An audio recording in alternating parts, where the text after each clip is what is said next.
নমস্কাৰ আপুনি বাৰু কনফিউজনত আছে নেকি এই বছৰ আপোনাৰ সন্তানক স্কুলত এডমিশন দিও নে নিদিও আৰু যদিহে দিও তেতিয়াহলে ক'ত দিম বা মানে কোনটো ক্লাছত এডমিশন দিম সো আপুনি ভাল ভিডিও এটা আহি পাইছে আপোনাক ডিটেইল কম এই ভিডিওত নমস্কাৰ মই সন্ধ্যা মায়ো 8th ফৰ্ড সিনিয়ৰ সেকেন্ডাৰী স্কুলৰ ডাইৰেক্টৰ আৰু লগতে ষ্টুডেন্ট আৰু পেৰেন্ট কনসালটেন্ট আপোনাৰ পেৰেন্টিং বা ষ্টুডেন্টক কেনে ধৰণে টিচিং কৰাব লাগে এই সকলোবিলাক আপুনি আমাৰ এই চেনেলত পাব ঠিক আছে ভিডিওটো আৰম্ভ কৰো আমাৰ মূল পিছফালে আপোনালোকে দেখা পাইছে নেশনেল এডুকেশন পলিসি মই আপোনালোকক ডিটেইলত ক'ব বিচাৰিছো অকল এনেকুৱা নহয় যে আপোনাক কৈ দিলো এটো এজত এডমিশন দিব লাগে দি দিও কিন্তু মই আপোনাক ডিটেইল কম যাতে আপোনাৰ কোনো কনফিউজন নহয় একেবাৰে গভৰ্নমেন্ট ফলৰ পৰা যেটো অৰ্ডাৰ আছে সেই অৰ্ডাৰ একেবাৰে তেওঁলোকৰ ফলৰ পৰা ৰিসাৰ্চ কলি মেলি এখিনি আমাৰ সন্মুখত আগবঢ়াই দিছে 2020 পলিসি আহিছিলে 2023 ৰ পৰা এটো এপ্লিকেবল হৈ গৈছে আপোনালোকে দেখা পাইছে নেশনেল এডুকেশন পলিসি আৰু এটা কথা এনেকুৱা ভিডিও অলৰেডি মোৰ আগত আছে যিসকলে চাইছে লাখৰ ওপৰত মানুহে এই ভিডিওটো চাইছে অলৰেডি আৰু বহুত সংখ্যক মানুহে মোৰ পৰা এইখিনি কোৱেশ্চন হুদি আছে যে মোৰ দুমাহ মানে দুবছৰ 3 মাহ হৈছে দুবছৰ 5 মাহ হৈছে এতিয়া মই কি কৰো তেনেকুৱা কনফিউজন বহুতৰ আছে গভৰ্নমেন্ট স্কুলত এডমিশন দিম নে প্ৰাইভেট স্কুলত এডমিশন দিম আপোনালোকৰ বহুত বিলাক কোৱেশ্চন আছে তো সেই কোৱেশ্চনক লৈ আজি মই আকৌ পুনৰ এটা ভিডিও বনাই দিছো সো আপোনালোকে দেখা পাইছে নেশনেল এডুকেশন পলিসি মানে সো আপোনালোকৰ সন্মুখত মই আপোনালোকক অংক শিকাইছো 5 + 3 + 3 + 4 এটাইটো কোনো ধৰণৰ অংক নহয় এটো হৈছে আমাৰ পলিসিৰ মতে ডিভাইড কৰি থোৱা হৈছে ক্লাস বিলাক মানে কেনে ধৰণে ক্লাস বিলাক কৰা হয় এতিয়া মোৰ পিছফালে আপোনালোকে চাব পাৰে গুটেই ডিটেইল চাৰ্টত মই এটো আপোনালোকৰ সন্মুখত মই বনাই দিছো আপোনালোকৰ কনফিউজ হোৱাৰ কাৰণ কি গম পায় নে আপোনালোকৰ নেবাৰ্স আছে যিমান বিলাক ৰিলেটিভস আছে সেই সকলোখিনে আপোনাক উপদেশ দিয়া ষ্টাৰ্ট কৰি দিয়ে এডভাইস দিয়া ষ্টাৰ্ট কৰি দিয়ে এই নেশনেল এডুকেশন পলিসিৰ ওপৰত কোনো ধৰণৰ জ্ঞান নথকাকৈয়ে এডভাইস কৰি দিয়ে আৰু সেই এডভাইসৰ মতেও আপুনি যায় আৰু লাষ্টত ইম্প্যাক্ট আপোনাৰ সন্তানৰ ওপৰত পৰে আৰু মই নিবিচাৰো যে এনেকুৱা যাতে আমাৰ অসমত হোক বা সৰ্বভাৰতীয় পৰ্যায়তে এনেকুৱা যাতে লৰা ছোৱালীয়ে ভুক্তভোগী হোক আৰু আমাৰ জিতু লৰা ছোৱালীক আজি মোৰ 10 ইয়াৰ্ছৰ এক্সপেৰিয়েন্স ফলৰ পৰা মই কৈছো যে সৰু সৰু এলকেজি বা ইউকেজি লৰা ছোৱালীক এডমিশন আমি লোৱাৰ পাছত কি অসুবিধাৰ আমি সন্মুখীন হওঁ সেইখিনিও আপোনালোকক কৈ দিম সেইকাৰণে ভাল ধৰণে চাই লওক আপোনাৰ সন্তানটো কোন বয়সত আছে কমেন্টত কব যে মোৰ আমুকটো সন্তান ইমান বয়সত আছে বুলি এইফালে চোক ফাৰ্স্ট আছে 5+ 5 কোনো এজ নহয় এটো কিন্তু চাই লব 5 কোনো নহয় এটো এটা ক্লাস মানে এটা ক্লাস দুটা ক্লাস তিনটা ক্লাস এনেকে হয় না নহয় সেই 5 টো ইয়াত ড্ৰ কৰা হৈছে ইয়াত তলত চোক দুটা ভাগত মই ভাগ কৰি থৈছো প্ৰি স্কুল यानी कि যদিহে আপোনাৰ সন্তানটো 3 বা 5 বছৰৰ ভিতৰত আছে তেতিয়াহলে এটো প্ৰি স্কুলৰ ভিতৰত আহি যাব লাগিব প্ৰি স্কুল এতিয়া আপোনালোকে ভাবিছে মেম প্ৰি স্কুল মানে কি এতিয়া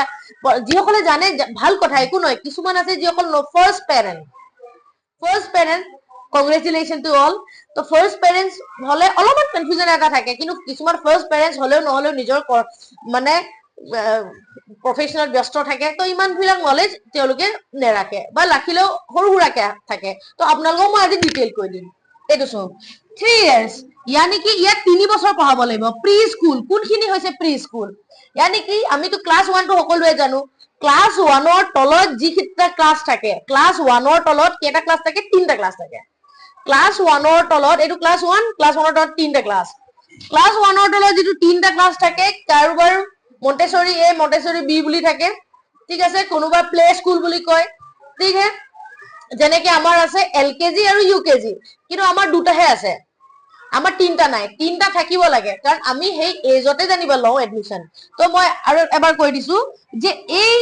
এলকেজি বা ইউকেজি বুলি কোৱা হৈছে এলকেজি ইউকেজি তলত আৰু এটা ক্লাস থাকে হেতু হৈছে আপোনাৰ কি অঙ্গনবাড়ীত যাবলৈ কোৱা হয় এতিয়া গভৰ্নমেন্ট স্কুল বিলাকত আপোনালোকক মই এটা কথা কৈ দিছো এই ভিডিওটো মই কাকো প্ৰমোট কৰা নাই যে প্ৰাইভেট স্কুলত দিব লাগে বা গভৰ্নমেন্ট স্কুলত দিব লাগে যিসকলে গভৰ্নমেন্ট স্কুলত দিব লাগে এই ভিডিওটো গভৰ্নমেন্ট স্কুলত দিয়াৰ কাৰণেও হয় গভৰ্নমেন্ট স্কুলত কেনেকে দিব লাগে গভৰ্নমেন্ট স্কুলত কোৱা হৈছে যে ক্লাস 1 ৰ তলত আপুনি অঙ্গনবাড়ীত পঠিয়াও অঙ্গনবাড়ীত 6 বছৰলৈকে বা 5 বছৰলৈকে ৰাখিব তাৰ পাছত 6 বছৰত আপুনি ক্লাস 1 ত পাব এতিয়া মেইন কথাটো চাই লওক যে 3 to 5 3 পৰা 5 বছৰ আপোনাৰ সন্তানটো 3 বছৰ আছে নেকি বা 3 বছৰ 3 বছৰ হ'বলৈ 2 মাহ মান আছে তো এটা কি কৰিব গো ফৰ দ্যাট আপুনি এডমিশন দি দিব পাৰে কিন্তু এটা কথা আপোনালোকে অঙ্গনবাড়ীত মই প্ৰত্যেকবাৰে কওঁ আগৰ ভিডিঅ'টোতো মই কৈছো যে আপোনালোকে অঙ্গনবাড়ীত নপঠিয়াকে ল'ৰা ছোৱালী কেতিয়াও নাথাকিব অঙ্গনবাড়ীত পঠিয়াওক অঙ্গনবাড়ীত ট্ৰেইন তেওঁলোক থাকে তেওঁলোকক গভৰ্ণমেণ্টে ট্ৰেইন কৰা হয় তো তাৰ পাছত যথেষ্টখিনি নলেজ লৈ আহে আমাৰ ক্লাছ 1 ৰ দুটা ক্লাছ আছে এলকেজি আৰু ইউকেজি সো এলকেজি যেতিয়া অঙ্গনবাড়ীত পঢ়া ল'ৰা ছোৱালীবিলাক আহে যথেষ্ট এক্টিভ দেখা পোৱা যায় তেওঁলোকে কথাবিলাক পাতি ভাল পায় আৰু লগৰ ল'ৰা ছোৱালীৰ লগত মানে মেচ হৈ যায় সোনকালে নেকান্দে কেনেকে টিফিন খাব লাগে সেইখিনি কথা জানে কিন্তু যদি ডাইৰেক্ট এলকেজিত এডমিশন লয় তেতিয়াহ'লে অলপ অসুবিধা হৈ যায় এতিয়া আপোনালোকে ভাবিব পাৰে মেম প্লে স্কুলৰ কথাটো আপুনি নকলে yes কিছুমানত আছে প্লে স্কুল যেনেকে আপুনি ফাইনান্সিয়ালি সাউন্ড আপুনি ওয়ার্কিং পেৰেন্টস হয় আপুনি ওয়াৰ্কিং পেৰেন্টস হয় আপুনি টাউনত থাকে আপোনাৰ ওচৰত অঙ্গনবাড়ী নাই তেতিয়া আপোনালোকে নিয়াৰেষ্টৰ কোনোবা প্লে স্কুল এটা দিব পাৰে কিন্তু প্লে স্কুলত নিদিয়াকৈও আপুনি সেই আপোনাৰ যদি সময় আছে আপুনি ঘৰতে সেইখিনি শিকাব পাৰে একো আপত্তি নাই কিন্তু প্লে স্কুলত অলপমান এডভান্স মানে কাৰ্যত মানে পঢ়ুৱা হয় কিন্তু মই প্ৰিফাৰ কৰিম যে আপোনালোকৰ যদি নিয়াৰেষ্টত অঙ্গনবাড়ী আছে অঙ্গনবাড়ীত পঠিয়াওক কিন্তু কিছু সংখ্যকে আগৰ ভিডিঅ'টোত কমেন্ট কৰিছে যে গোহালি নিচিনা পৰিবেশ তো আমি তাত কেনেকে অঙ্গনবাড়ীত পঠিয়াও চাই লওক আপোনালোক যেতিয়া পেৰেন্টস সকল এক্টিভ হ'ব তেতিয়াহ'লে সেই গোহালিটো ঠিক কৰিবৰ কাৰণে তেওঁলোকে যত্ন কৰিব এটা কমপ্লেইন হলেও আপোনালোকে নিয়াৰেষ্টৰ এডুকেশ্যন ব্লক এডুকেশ্যন অফিচত আপোনালোকে দিব পাৰে যে ইমান অৱস্থা লেতেৰাকে থাকে তো তেতিয়া ঠিক হৈ যাব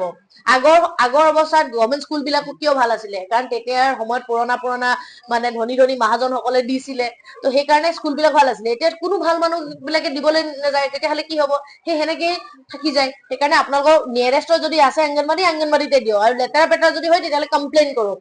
ঠিক আছে যেহেতু কি হ'ব লাগে চাফ চিকুণ কৰিব লাগে গভৰ্ণমেণ্ট অফ ইণ্ডিয়াই গভৰ্ণমেণ্ট অফ আছামে ইমান ধুনীয়াকৈ সুবিধা কৰি দিছে তাত সুবিধাবিলাক লওক তাৰ পাছৰ ক্লাছ 1ত আপুনি ক'ত দিয়ে আপোনাৰ কথা তো এতিয়া আপোনালোকে গম পালে নহয় যে আপোনালোকৰ ল'ৰাটো কোন বছৰত আছে বয়সত আছে 3 বছৰ আছে 4 বছৰ আছে 5 বছৰ আছে প্ৰথম এডমিশনৰ বয়সটো হৈছে আপোনাৰ 3.5 বা 4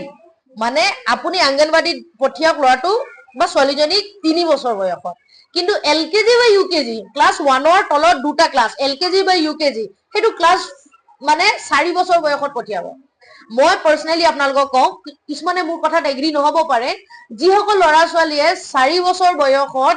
বা 4.5 বছৰ বয়সত আমাৰ স্কুলত এলকেজিত এডমিশন লয় তেওঁলোকে কিন্তু আনৰ তুলনাত বেছি এক্টিভ মই দেখা পাইছো তাৰ মানে কি কৰিব লাগে বেছি সোনকালে স্কুলত পঠিওৱাৰ আপোনালোকে ঝামেলা নলব বেছি সোনকালে দিলে কি হয় ল'ৰা ছোৱালীয়ে যিমান বিলাক বুজা স্কুল ফালৰ পৰা দিয়া হয় যিয়ে নহওক আপোনাৰ কি শিকোৱা হয় প্ৰিপেৰেটৰীত মানে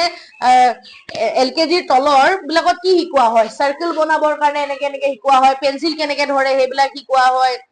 পিকচাৰ দেখুৱাই শিকোৱা হয় আজ কেনেকে টানিব লাগে সেইবিলাক দেখুওৱা হয় এনেকে কেনেকে টানিব লাগে সেইবিলাক দেখুৱাই নকপাকে কেনেকে টানিব লগা হয় সেইখিনিহে শিকোৱা হয় আৰু যদি আপুনি ঘৰত সেইখিনি শিকাব পাৰে তেতিয়াহ'লে আপোনাৰ বছৰৰ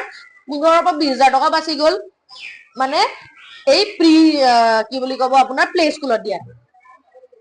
ঠিক আছে সেইকাৰণে আমাৰ স্কুলত প্লে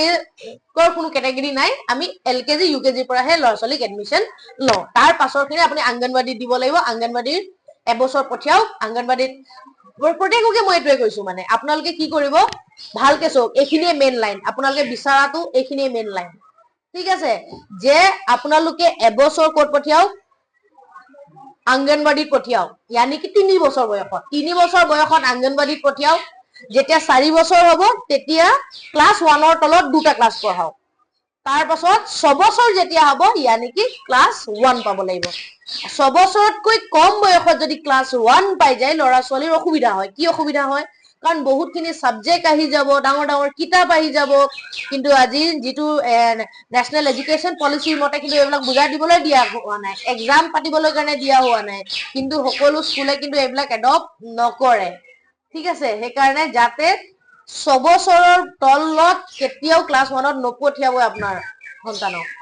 यानी कि অলপ বাঢ়ি যাওক একো আপত্তি নাই মই আপোনালোকৰ এটা কথাও কৈছো আকৌ যিসকলে অলপমান অলপ বয়স মানে 6 মাহ বা এবছৰ বাঢ়ি যদিহে কম ক্লাছত এডমিশন লৈ আছে তেওঁলোকৰ কিন্তু ৰিজাল্ট মই বেছি ভাল লাগি পাইছো সেইকাৰণে সেইটো কথাটো আপোনালোকে মন দিব এতিয়া বাকিখিনি আপোনালোকে সব 6 আৰু 8 6 আৰু 8 বছৰ বয়সত ক্লাছ 1 আৰু 2 থাকিব লাগে মানে এইখিনি হৈছে ফাউন্ডেশন বেচ এইখিনি হৈছে কি foundation batch 2 LKG UKG 1 and 2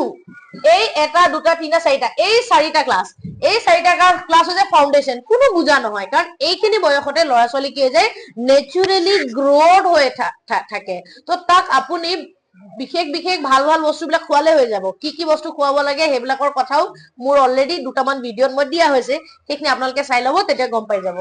তেতিয়া গ্ৰোথ ল'ৰা ছোৱালী হৈ আছে তো ইমান বুজা দিয়াৰ প্ৰয়োজন নাই ঠিক আছে বেছি বুজা দিব তেতিয়া নেচুৰেল গ্ৰোথ নহয় আপনাৰ বেলেগ এটা ডাইৰেকশনত গুছি যাব এখানে ন্যাচুৰালি গ্ৰোথ হবলৈ দিয়ক বেছি প্ৰেসাৰ নহয় ইয়াত মানে এক্সামৰ প্ৰেসাৰ হোমওয়াৰ্কৰ প্ৰেসাৰ বহুত বেছি প্ৰেসাৰ নিদিব আজিকালি সেইকাৰণে স্কুলস বিলাকত কি হৈ গৈছে এইবিলাক প্ৰেসাৰ হোৱাৰ কাৰণে ৰিসেন্টলি আমাৰ জৰহাটত এনেকুৱা এটা ঘটনা হৈছে বেছিকে নিউজত ওলোৱা নাই ক্লাস 6 ৰ ল'ৰা এটাই সুইসাইড কৰিছে এতিয়া মই নাজানো কিহৰ কাৰণে এক্সাম প্ৰেসাৰৰ কাৰণে হৈছে হোমওয়াৰ্ক প্ৰেসাৰৰ কাৰণে আছে পেৰেন্টৰ প্ৰেসাৰৰ কাৰণে আছে নাজানো কিন্তু এনেকুৱা ঘটনা যাতে কতো হ'ব নালাগে সেইকাৰণে মই এইখিনি ৰিকুৱেষ্ট আপোনালোকক কৰিলো ইয়াৰ পাছত আপোনালোকে চাব পাৰে যে ক্লাস 3 পৰা ক্লাস 5 লৈকে পঠিয়াব 8 ৰ পৰা 11 ইয়াৰ্ছ লৈকে হেতু কব প্ৰিপাৰেটৰি পাৰ্ট আৰু ইফালে আছে ক্লাস 4 ৰ পৰা 8 লৈকে প্লাস 3 গম পাইছা নহয় প্লাস 3+3+3+4 এইটোৱে হৈছে এইটো স্ট্ৰাকচাৰটো এফালে 6 ৰ পৰা 8 লৈকে 11 to 14 years আৰু হে 14 years ৰ পৰা আপোনালোকে গম পাই লৰা মেট্ৰিক দিয়ে আৰু ঠিক আছে ক্লাস 9 to 12 তো এইখিনি আছে আমাৰ স্ট্ৰাকচাৰ আৰু মই এটা কথা আপোনালোকক ৰিকুৱেষ্ট কৰিছো ভিডিওটো লাষ্টত আপোনালোকে আনৰ কথা নুশুনিব যে এটো কৰিছে গভৰ্নমেন্ট অফ ইন্ডিয়া ইমান ধুনীয়াকৈ উলিয়াই দিছে লৰা ছোৱালী কেতিয়াও পাৰ্সেন্টেজ বেসিস এডুকেশন নিদিব গভৰ্নমেন্ট অফ ইন্ডিয়াও কৈ আছে সকলো দেশবিলাকত এটো এপ্লাই কৰিছে যে স্কিল এডুকেশনত প্ৰবলেম সলভিঙত কেনেকে মানুহৰ লগত মানে লিডাৰশিপ কোৱালিটি হয় কেনেকে একেলগে মিলি কেনে ধৰণে মেনেজ কৰি আগবাঢ়ি যাব পাৰে সেইখিনিহে হেল্প কৰিব ইন ফিউচাৰে বাকি পাৰ্সেন্টেজে ইন ফিউচাৰে অকল ভাল এটা কলেজত এডমিশন লোৱাতহে হেল্প কৰিছে আৰু অকল ভাল কলেজত এডমিশন পোৱাই সাকসেস হোৱা নাই লাইফত সকলোৱে সাকসেস হৈছে সো আমাৰ 8 ফৰ্ডৰ এটাই মটো আছে যে আমি স্ট্ৰেস ফ্ৰী এডুকেশনক সদায় বিশ্বাস কৰো লৰা ছোৱালী কেতিয়াও যাতে স্ট্ৰেসত থাকিব নালাগে আৰু কিবা এটা যদি কনফিউজন হৈছে তেতিয়া হলে মোক আকৌ এবাৰ কমেন্টত মোক ক'ব পাৰিব তেতিয়া হলে মনত ৰাখিলে নে কোনটো বয়সত আপোনাৰ ল'ৰা ছোৱালী আছে কমেন্ট কৰিব আৰু কেতিয়া স্কুলত এডমিশন দিব লাগে গম পাই নে বেলেগক